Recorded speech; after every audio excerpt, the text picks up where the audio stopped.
dos textos, entrando então aqui nessa temática especificamente, né, entrando aqui nessa temática especificamente, um dos textos utilizados pelo vídeo que eu recebi para trazer uma corroboração lá no Antigo Testamento, né, sobre a legitimidade para o uso de armas, foi lido lá no livro de Êxodos, né, lá no capítulo 22, no verso 2 e no verso 3, que diz: se um ladrão for achado arrombando uma casa e, sendo ferido, morrer, quem o feriu não será culpado de sangue. Se, porém, já havia sol quando tal se deu, quem o feriu será culpado do sangue. Neste caso, o ladrão fará restituição total. Se não tiver com que pagar, será vendido por seu fruto, por seu furto. Portanto, veja, né, que aqui até na colocação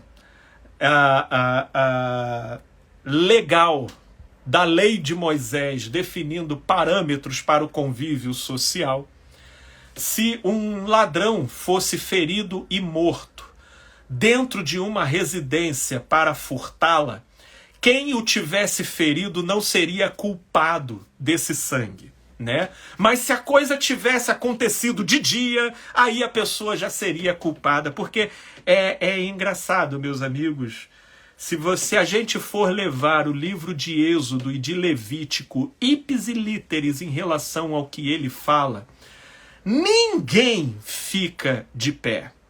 E é nesse sentido que eu começo, inclusive, a questionar a seletividade hipócrita daqueles que se utilizam de Êxodo e de Levíticos para fazer recortes de conveniência em relação àquilo que corrobora o seu próprio posicionamento.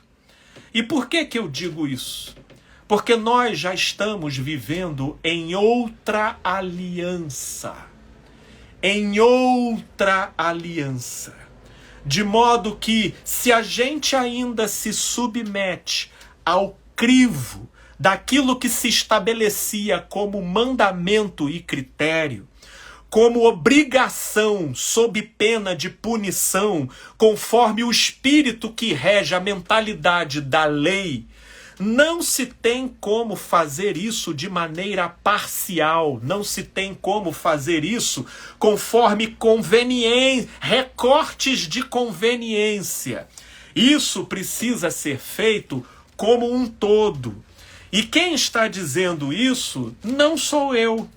Se a gente for aqui para Romanos, aí vamos lá. Para Romanos, no capítulo 7, no verso 1, olha o que Paulo, o apóstolo, fala para a gente. Porventura ignorai, irmãos, pois falo aos que conhecem a lei. Né? Não estou falando aos visitantes, né, esporádicos e de leitura seletiva e conveniente, mas é aos que conhecem a lei, que a lei tem domínio sobre o homem toda a sua vida.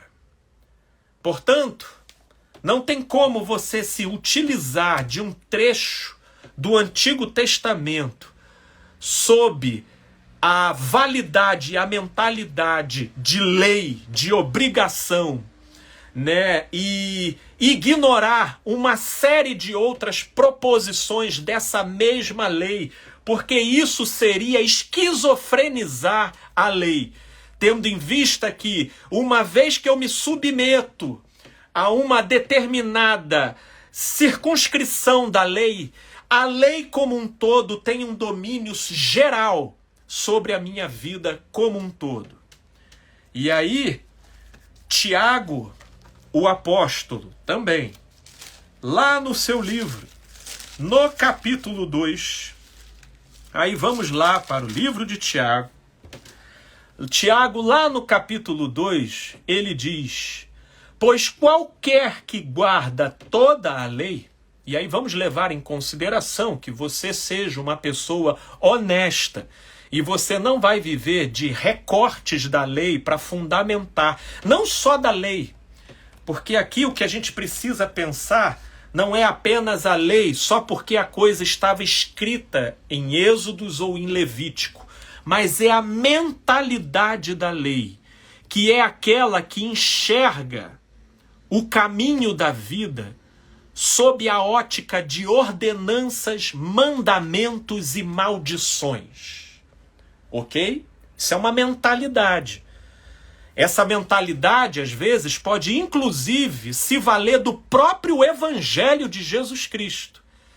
Eu estou dizendo isso porque isso não fica circunscrito apenas quando a pessoa está utilizando passagens do Êxodo, de Deuteronômio ou Levítico. A mentalidade que enxerga a vida, tanto quanto os preceitos que norteiam a gente na direção da vida, na forma de mandamentos, ordenanças e maldições, essa pessoa, inclusive, pode ter essa ótica interpretativa aplicada sobre os evangelhos, sobre o evangelho de Cristo Jesus. E uma vez que ele assim faça, ele está pervertendo o evangelho.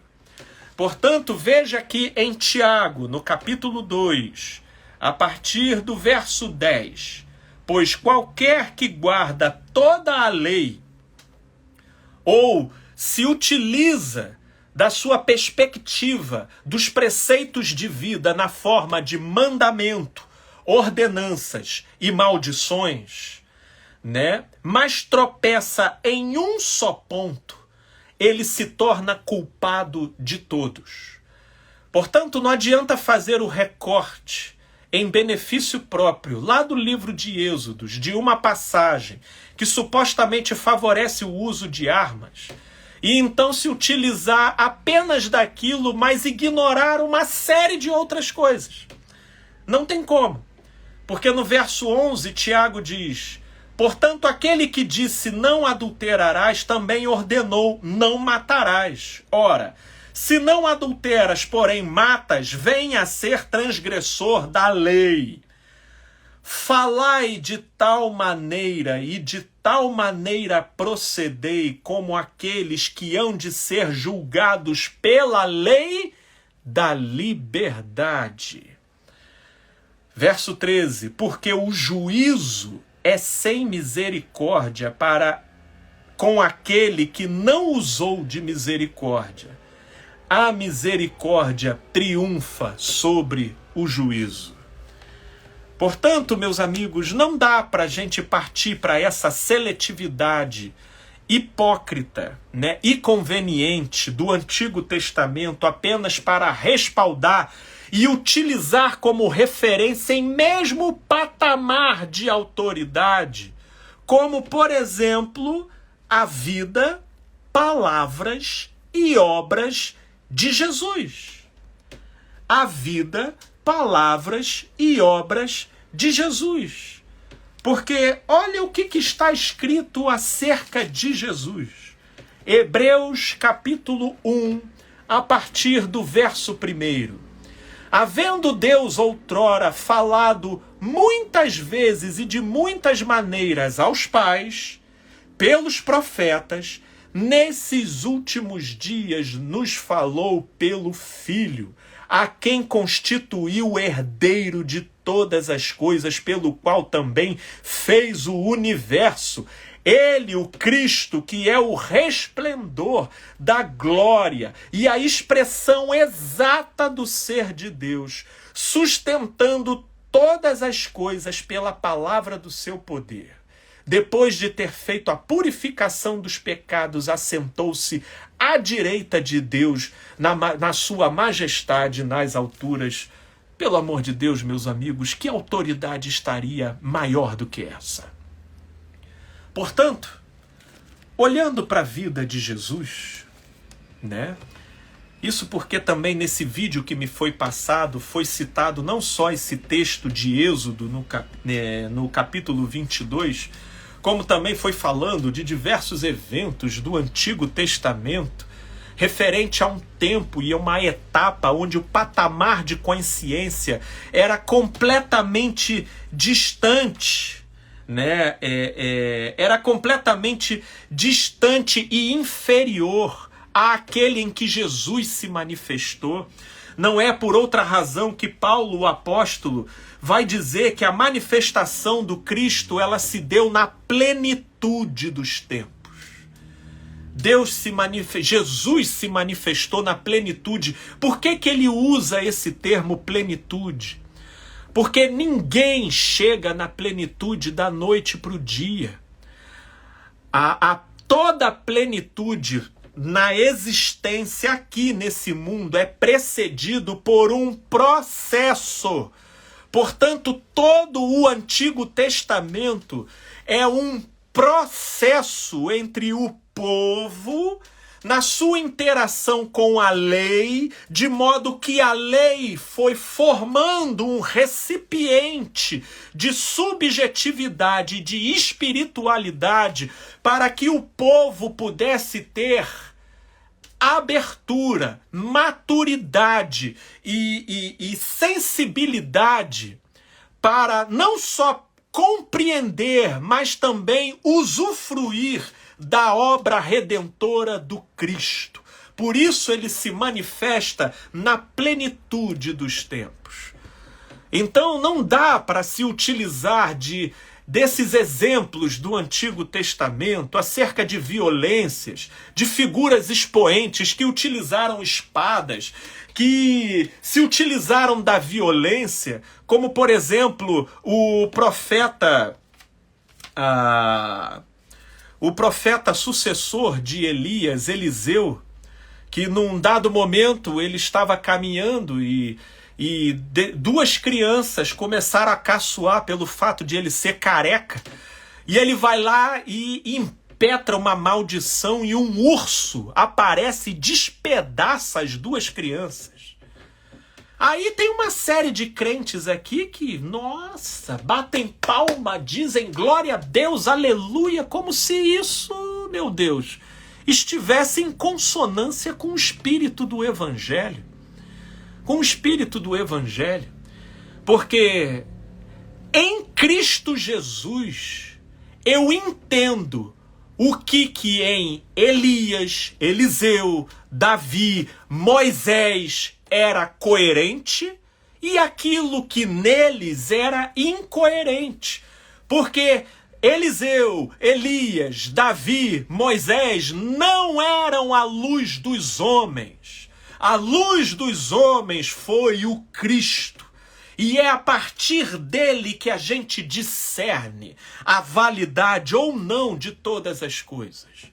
Portanto, o equivalente dessa postura de Eliseu, que roga uma maldição e as duas crianças são despedaçadas por um urso, me remete para aquela passagem de Jesus junto com os irmãos Boanerges, filhos do trovão, Tiago e João, que quando Jesus ele é impedido de passar por uma vila de samaritanos, naquilo em que ele havia resolvido seguir para Jerusalém, os seus discípulos, Tiago e João, se irritaram de uma tal forma que eles queriam fazer que nem Eliseu, queriam rogar uma praga para que aqueles samaritanos fossem consumidos, e eles viram para Jesus e viram: mestre, queres que façamos descer fogo do céu para consumir esses incircuncisos?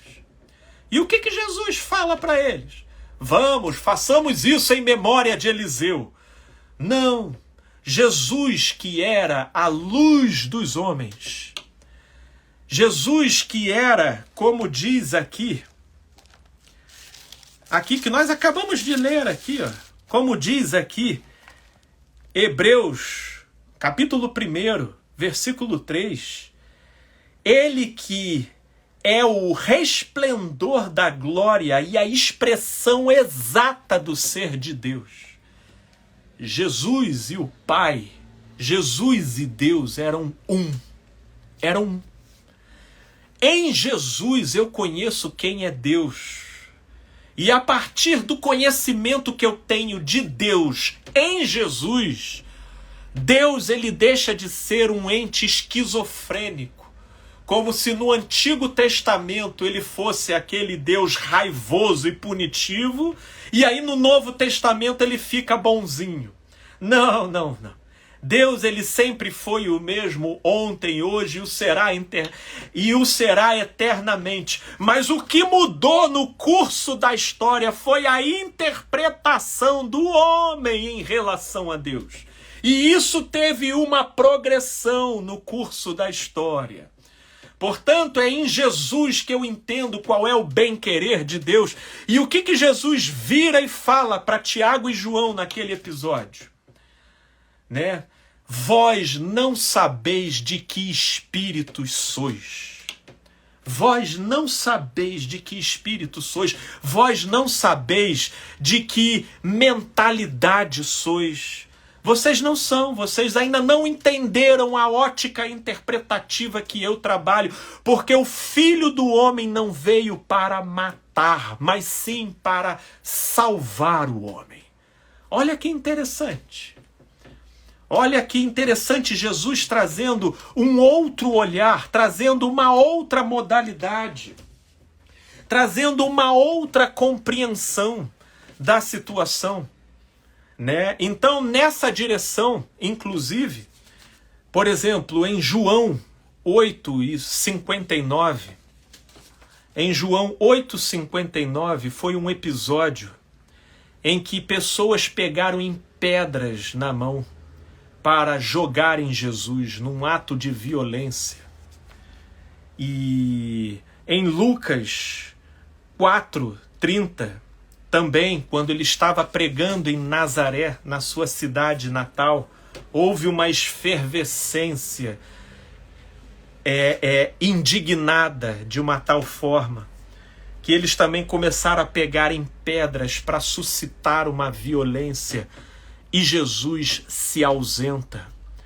Não existe em Jesus, em momento algum, um ato ou uma postura de violência e que justifique qualquer interpretação que leve a corroborar determinadas falas e comportamentos de Jesus, como se ele estivesse patrocinando e fazendo apologia do uso de armas para que então as pessoas se sentissem mais seguras. Pelo contrário, em Mateus, no capítulo 10, olha o desafio que ele fala. E que isso daqui, meus amigos, isso daqui, em Jesus, a conta só fecha pela fé. Mas agora isso daqui eu tenho certeza que não é para todos. Eu tenho absoluta certeza, você pode aqui me questionar e falar, mas isso daqui não é para todos. E como diz Paulo lá, em 1 Coríntios, no capítulo 2, as coisas espirituais, elas se discernem espiritualmente. Isso daqui é um posicionamento do coração no entendimento de um poder e de uma sabedoria que não está acessível aos nossos sentidos, mas que todo aquele que experimenta percebe na sua experiência frutos de vida. Mas a palavra de Jesus, se você for para Mateus, no capítulo 10, veja se esse discurso de Jesus aqui se coaduna, direta ou indiretamente, com qualquer apologia do uso de armas. Né? Ele diz, versículo 28, lá do capítulo 10, não temais os que matam o corpo, e não podem matar a alma. Temei antes aquele que pode fazer perecer no inferno tanto a alma como o corpo. E justamente esse que pode fazer perecer no inferno tanto a alma quanto o corpo, estava dando a sua expressão máxima de amor e redenção na direção dos homens com o envio do próprio Filho na disposição de ser sacrificado e morrer a morte que nós deveríamos morrer.